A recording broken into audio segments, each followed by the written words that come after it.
I'm Darian Lechner. I'm a fourth-year chemistry student, and I'm the other choice for president. I kind of expected there would be a lot more people up here, and there aren't. So that's interesting. Hi guys, my name is Deepak Sharma, and I'm looking to serve as your next SFSS president. I want to take a minute to congratulate those of you who are running, and especially those running as independents and not part of a slate, because it's a really, it's really nerve-wracking and intimidating, so I understand. With my vast range of experience from diverse backgrounds, I believe I'm the most suitable candidate for this role. I've led large events, participated in various advocacy initiatives, and also whenever I get a chance to, I always try to ensure that all the projects and initiatives that this society organizes are done throughout all three campuses. We're not there yet, but I will make sure we get there. Why do you think that you're ready to become the president of the SFSS? I think my role has been more than just throwing events as VP Student Life.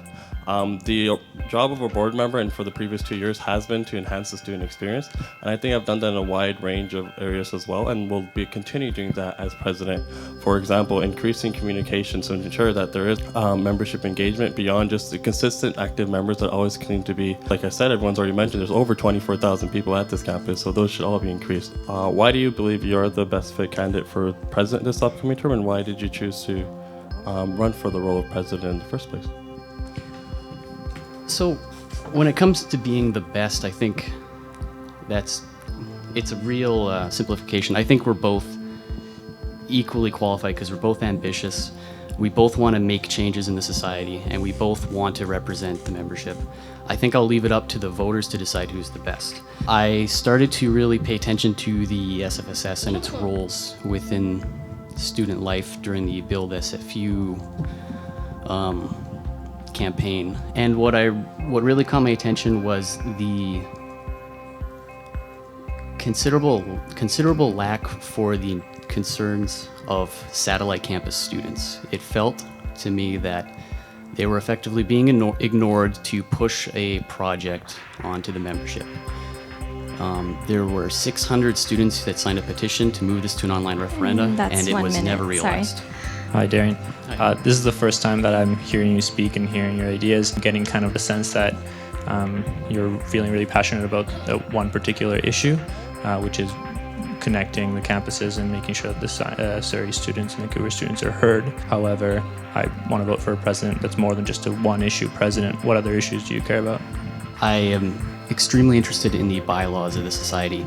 So one of the current big challenges this upcoming board is going to face is going over all of our bylaws and policies and making sure they're all up to the new legislation.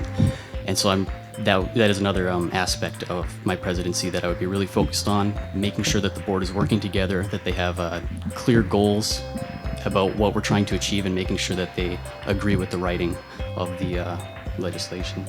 If you were here again after 1 year, and what would it be that you would say, okay, this was a successful 1 year term? Some concrete things I would like to accomplish. I want to reduce the Build SFU that is being placed on primarily satellite campus students by 25%. That is something I want to put into place, and I want to set a precedent on the board of directors that we should be trying to reduce this economic burden on our students who are not primarily going to be at this campus and using this building. The second is that we're losing our bus stops, and I want to make transit a huge priority for the board in this upcoming year.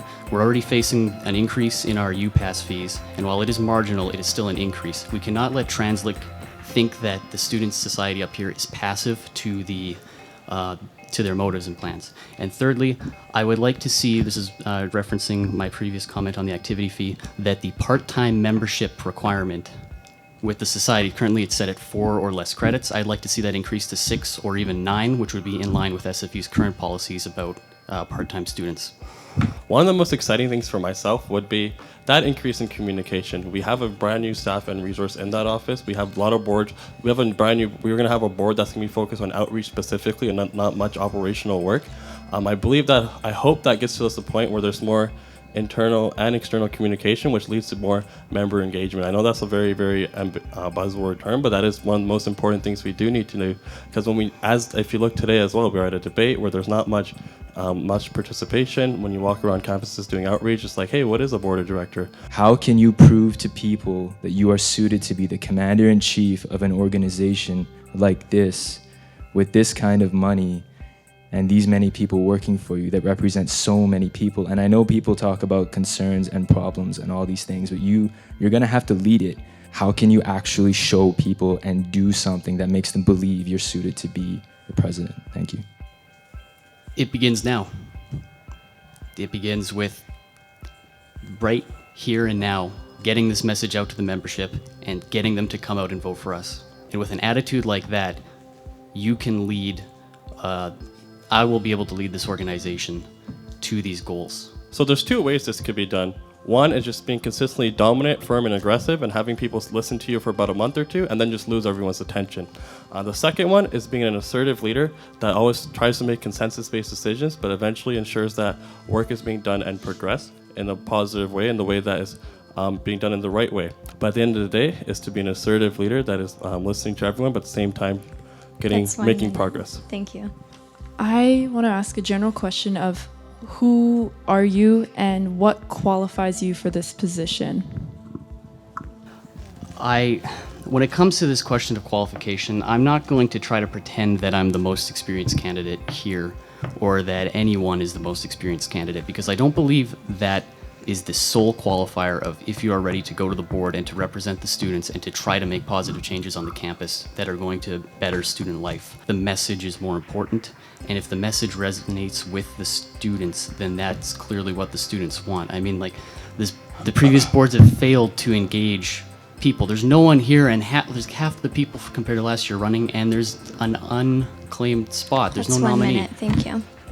It is simply due to the reason of, I want to show that our membership here, that there is value in being a student at SFU, whether it be Vancouver, Burnaby, or Surrey. That is who I am and why I'm passionately running for this position. Why am I qualified? I don't think anyone is qualified. It's a very unique opportunity for university students to be board of directors and representatives of a multi-million-dollar organization, but it depends on your experience and also how you are going to be approaching the situation you're in.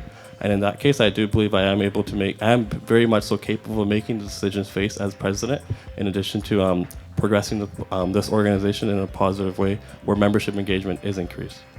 Hello, you two. So my name is Enoch. I'm the current SFSS president. I want to congratulate both of you for running.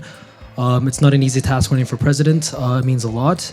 And I kind of just want to clarify a little bit about what that means to be a president to the two of you, because I know like both of you speak about it. But in reality, a lot of the responsibilities and roles of the president is far-reaching.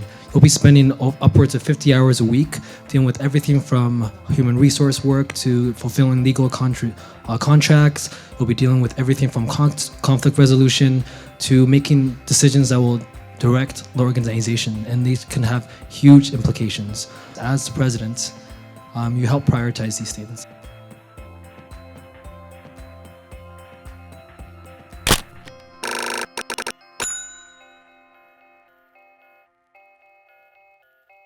Did you vote? No. No. No. No, but I'm planning on voting.